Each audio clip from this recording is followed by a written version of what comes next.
Ya tenemos a nuestra entrevistada en la línea, Nelsa Curbelo, vocera de la Comisión de Diálogo Penitenciario y Pacificación. Nelsa, muy buenos días, ¿usted nos escucha?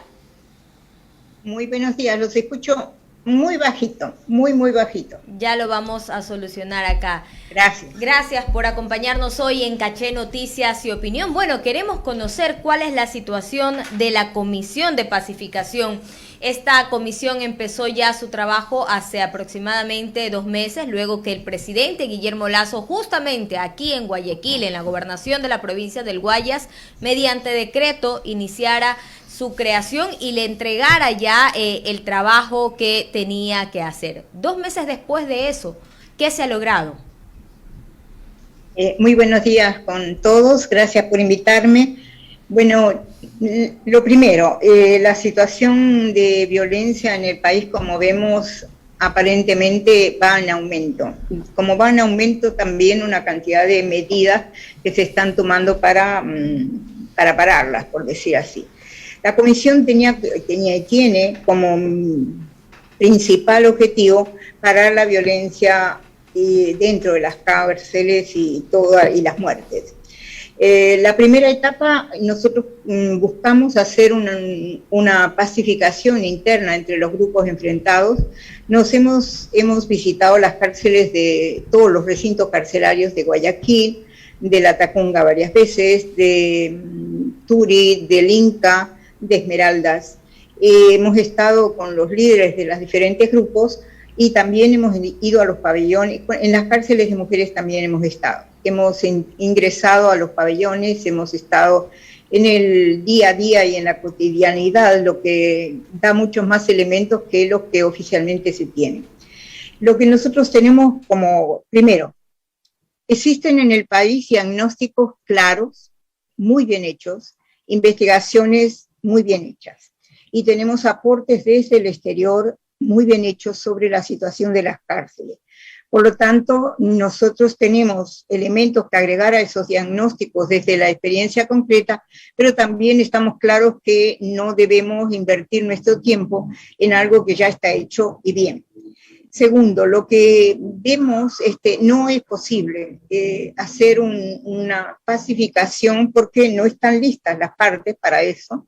Más bien, como estamos viendo, hay enfrentamientos que se han derivado, por decirlo así, a las calles, que también es el otro espejo de lo que pasa en los recintos carcelarios, porque adentro y afuera es casi una misma realidad. Entonces, la tregua supone que las partes dicen no va más, es decir, no nos enfrentamos sin condiciones. Cuando se hace un tratado de pacificación, sí hay condiciones, sí hay castigos, diría yo, o penalización de no cumplimientos de acuerdo. En las treguas no, en las treguas se interrumpe todo y se para. Nelsa, pero realmente sí, en este momento hay una tregua y se lo consulto porque no, usted no hay. Hace una semana dijo que en este momento dentro de la penitenciaría, dentro de las cárceles, hay más armas que en periodos anteriores. Y también incluso vimos cómo hubo un nuevo enfrentamiento que no dejó muertos, pero hubo bala dentro de la penitenciaría.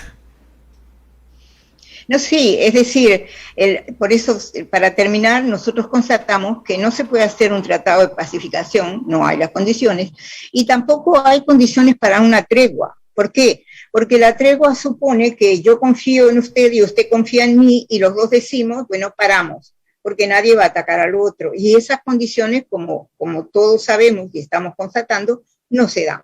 Por lo tanto, no es por ahí la pacificación. Es decir, por ese lado no es que se va a pacificar, porque no están dadas todavía las condiciones y ese proceso puede llevar un tiempo que no sabemos cuánto es. ¿Cómo se puede pacificar? ¿Qué quiere decir pacificar? Y pacificar dentro, pero también fuera, supone por lo menos generar condiciones de que la violencia no se dé. ¿Cuáles son las condiciones qué es lo que está haciendo que esta violencia dentro? No es lo mismo en las calles. Son otras las condiciones de las calles. Aumente, primero, el hacinamiento produce una una violencia de vida muy fuerte y una violencia de los seres humanos de respuesta cada vez en incremento. Entonces, hemos propuesto, y lo han sabido, lo hemos dicho en rueda de prensa y lo hemos dicho muchas veces, que había que bajar hacinamiento. Lo hemos dicho nosotros y lo han dicho otras instancias. El gobierno en este momento está preparando un censo que tiene que ser muy bien hecho, que no hay, que no se sabe en realidad dónde están las personas privadas de libertad, cuál es la gravedad de sus delitos, por qué están tan mezclados, quiénes ya cumplieron su condena o la parte de su condena que les permitiría tener un arresto domiciliario u otras medidas. Eso está en un limbo. Entonces, eso se va a hacer. Ya. Entonces, primera medida, ver cómo se puede bajar la cantidad de personas que están privadas de libertad. Ofreció 5.000 personas en varios meses y creo que esa es la medida correcta. Sí, Nelsa, usted ha dicho que no se puede hacer un tratado de pacificación ni una tregua. Entonces, ¿cuándo se podría llegar a hacer eso? ¿Y cuál es el sentido de la comisión? Si usted ha reconocido entonces que son otros factores también que se deben aclarar o que se deben resolver antes de llegar a esta tregua y a esta pacificación. Es que la paz no es, la paz no quiere decir entrega de armas, con todo respeto. Hay paz entre un montón de países que todos están armados. La paz es no utilizar las armas. Eso es y eso se llega en una instancia última. Decir paz quiere decir construir situaciones equitativas para poder vivir en paz. En paz, la paz significa que hay que recuperar la dignidad en muchas partes. Es decir, los procesos de paz no es el proceso así como simbólico o el que se ve más de mire usted. Cuando nosotros hicimos la entrega los pandilleros, entrega de armas, ya teníamos un proceso que llevó a que ellos quisieran hacer ese gesto, pero es el gesto simbólico de algo que es mucho más profundo, y por eso insisto, la paz es mucho más que la entrega de armas. La paz supone crear las condiciones para que no se den los enfrentamientos o no se den las guerras. Y esas condiciones se están dando o se tienen que dar desde diferentes ángulos. Unos son las que corresponden a los servicios de seguridad del Estado, la policía, el ejército, que está, creo yo, haciendo lo suyo y controlando e intentando parar una cantidad de manifestaciones que estamos viendo que están en escalada y que seguirán en escalada. Cuando esto se da así, se produce un pico y va a haber escaladas y después normalmente, espero yo, podremos hablar de como el COVID sube y entonces ahí podemos tener una intervención más que lleve a un pare. Pero estamos en un momento de escalada de violencia en las calles y todos lo sabemos y lo conocemos. No el mismo sentido dentro de las cárceles, porque las cárceles están más controladas. Entonces ahí ya hay un primer aspecto que muestra que algo se está haciendo. ¿Por qué ha costado tanto realizar el censo que se había ofrecido para diciembre? Y bueno, nosotros con todo respeto no somos los encargados de hacer el censo y eso el gobierno tiene que tener una cantidad de elementos que corresponde, no es solamente el censo de cuántas personas, porque de cuántas personas hay, es cuántas personas hay, qué enfermedades tienen, cuál es la pena que tienen, cuál es el delito que cometió, qué edad tiene, una cantidad de cosas que tienen que ser muy bien elaboradas y que muestra que el gobierno y el Estado como tal había dejado totalmente en abandono la administración carcelaria. Pero ¿y ustedes han conversado con los líderes? ¿Están dispuestos a hacer ese censo, a permitir que se haga ese censo? Pero con todo respeto no es una cuestión de permitir o no permitir, es una cuestión que se tiene que hacer, es como si alguien nace, lo inscriben en un registro, no es un tema que tiene que dar permiso, es un tema que es de cajón. Se lo consulto porque sí, el gobierno ha reconocido que si bien tiene el control del perímetro externo dentro de los pabellones, saben que no lo tienen.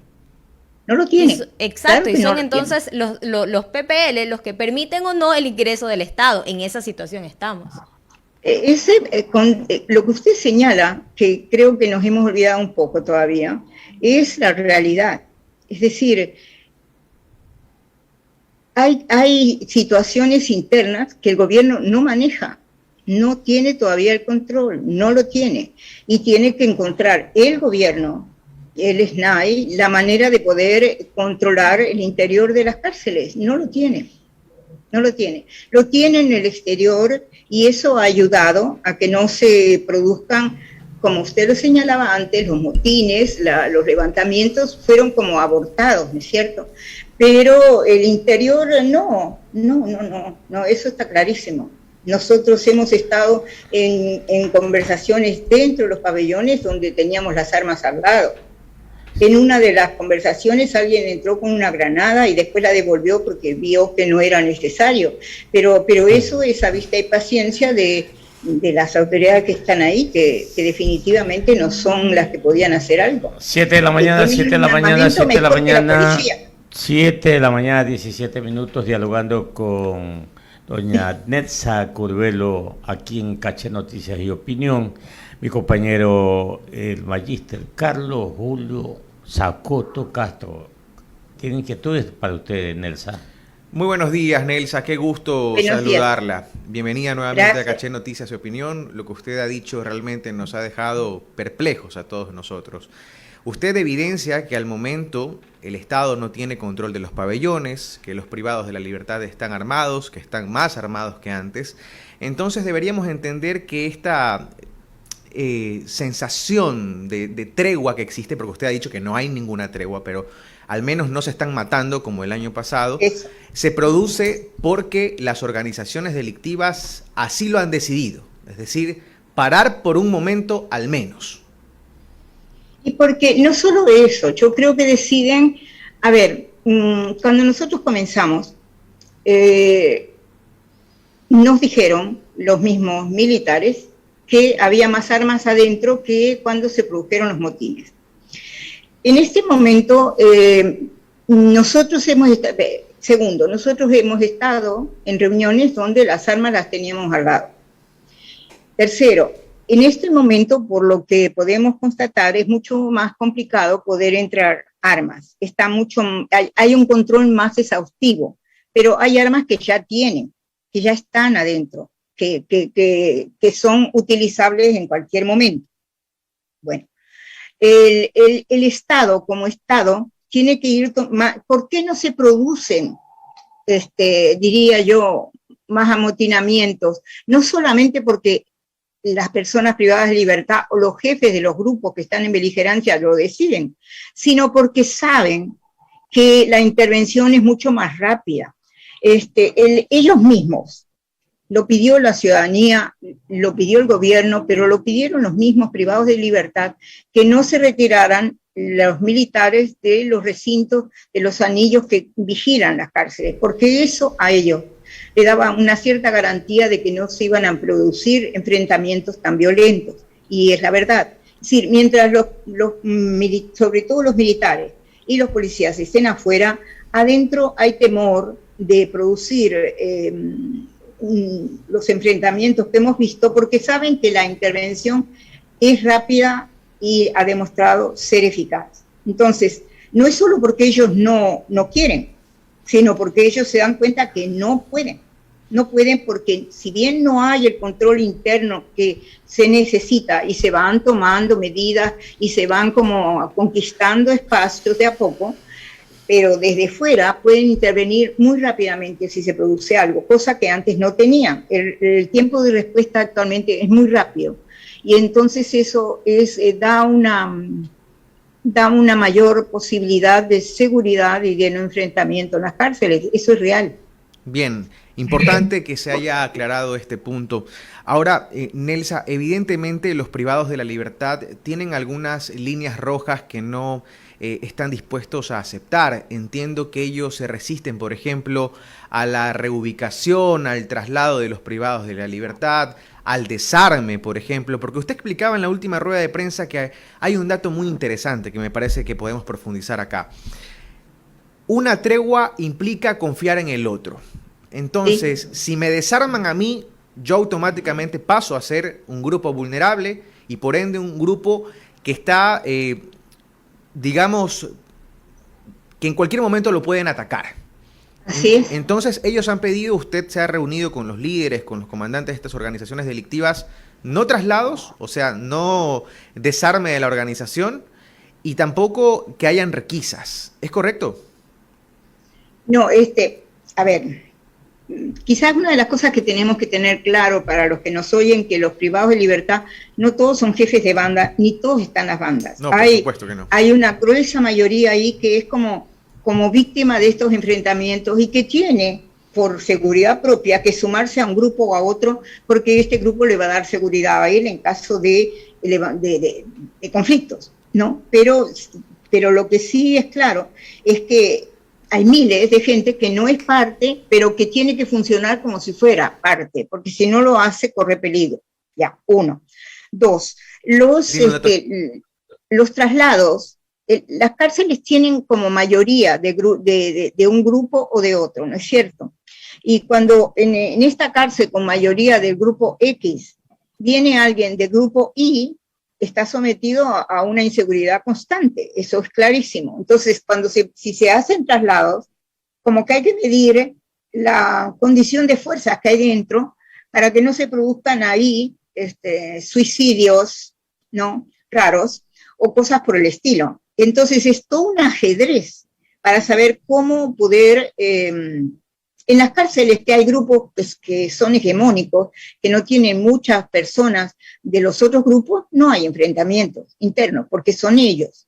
Pero cuando hay grupos mezclados, como los hay, ahí el poder hacer el balance y saber cómo hacemos, y además, estos grupos tienen toda su gente en las calles. Si pasa algo con su líder, en las calles vamos a ver reflejado el conflicto interno. Entonces, realmente es un tema de inteligencia, un tema de seguridad, un tema que tiene que ser manejado con mucho tino y con mucho cuidado, porque para evitar mayores enfrentamientos no podemos producir de pronto una explosión de enfrentamientos. Y eso quizás no todos lo comprendemos, porque pensamos que es más rápido, sáquelo aquí, enciérrelo allá, y eso sería una hecatombe. ¿Por qué? Porque entonces explosionan las carnes.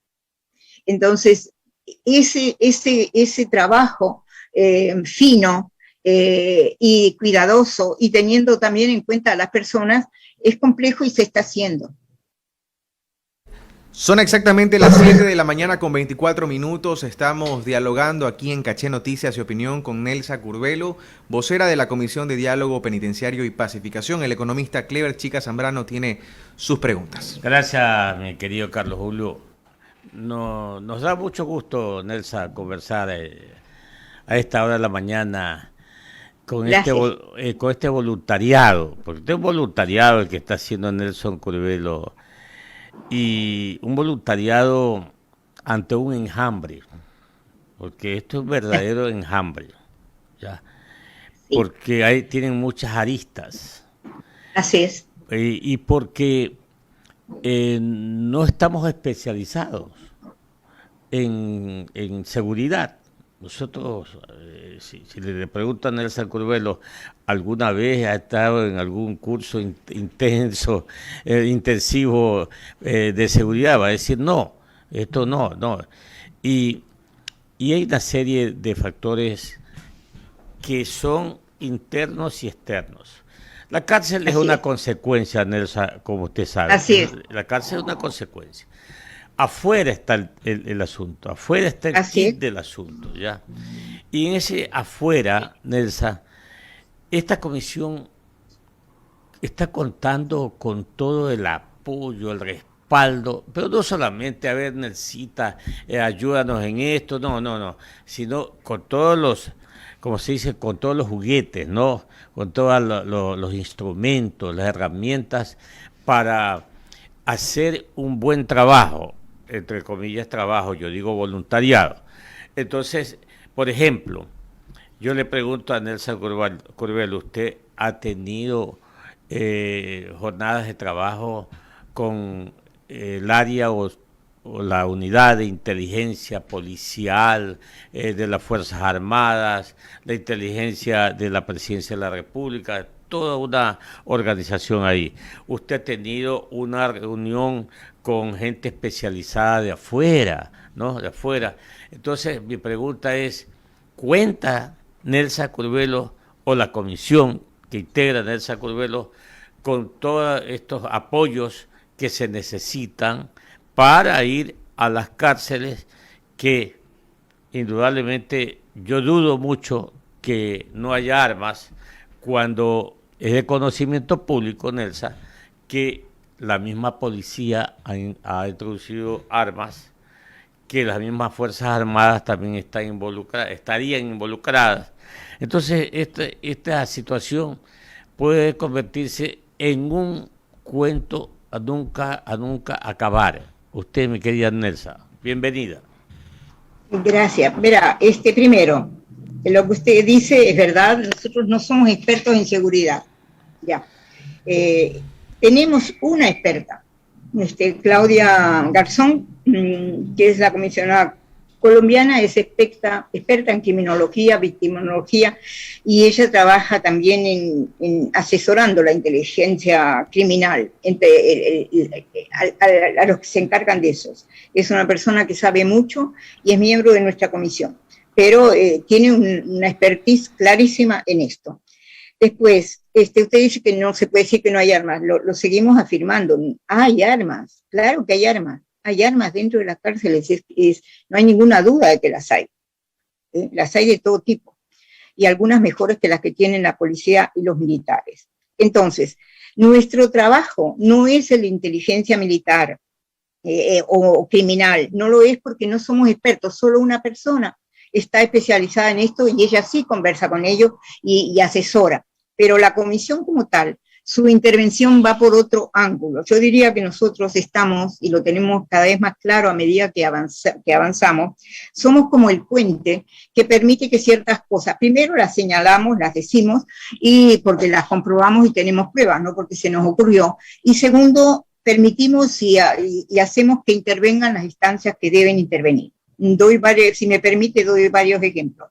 Bueno, primero dijimos el tema que dimos alertas de que se iban a producir levantamientos o que había personas que estaban en peligro.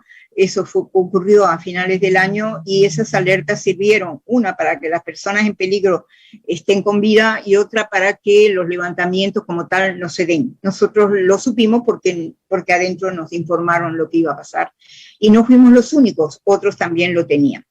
Después,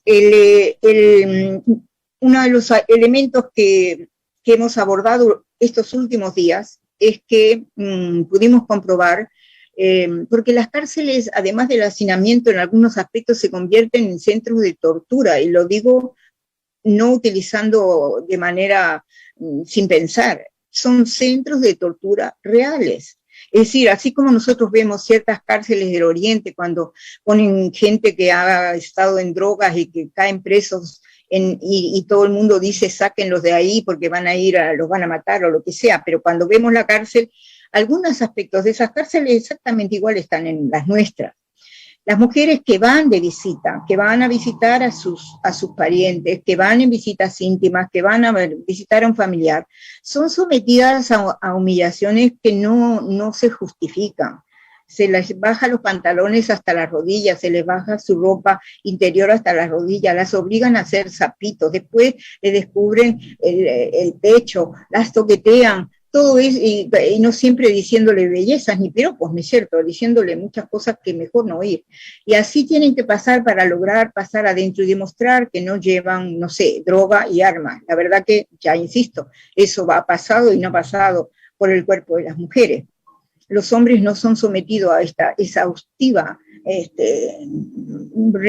revisión que se convierte en una humillación constante. Eso lo hemos reportado porque lo logramos tener testimonios, no solo porque lo decimos, sino porque hemos logrado el testimonio grabado de varias personas y se están tomando cartas en el asunto porque creo que ni idea tenían.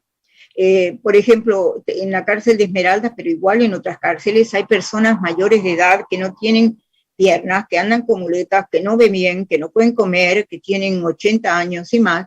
No sé cuáles son los delitos que han cometido, lo que sí estoy clara que no pueden en esas condiciones cometer otros más, y que son adultos mayores, y no todos sabemos, los adultos mayores necesitan cuidados especiales en cualquier casa de nuestra familia. ¿Qué cuidados especiales? ¿Cómo van al baño? ¿Cómo se asean? ¿Cómo comen? Entonces, no uno, sino hay un pabellón que tienen las personas mayores casi, es decir, y nosotros nos reunimos en el patio de los baños, ahí donde están las duchas y los servicios higiénicos, que fue el lugar donde nos pudimos reunir con ellos. Es decir, estas condiciones infrahumanas, hay que corregirlas, y nosotros, eso que el presidente de pronto no siempre oye, que no lo tiene claro, que es así, porque por último, muchos no lo tienen claro, nosotros lo hemos hecho evidente y se están tomando medidas para que esto no se corrija y no siga pasando así. La última vez que estuvimos en la cárcel regional, ya ahí nos pasaron por una cantidad de aparatos que desde sentarse a pasar la cara a todo el cuerpo, que hace que no lo tengan que estar toqueteando, manoseando o bajándose la ropa para que a uno lo revisen, ¿no es cierto? Eso ya es un avance. No sé, en las otras cárceles no lo he visto, doy fe de que eso sucede en la regional porque todos nosotros pasamos por esos controles. Entonces, a lo que voy es, hay condiciones que tienen que ser cambiadas en estos recintos carcelarios, eso que llaman humanización de las cárceles, es decir, son seres humanos también.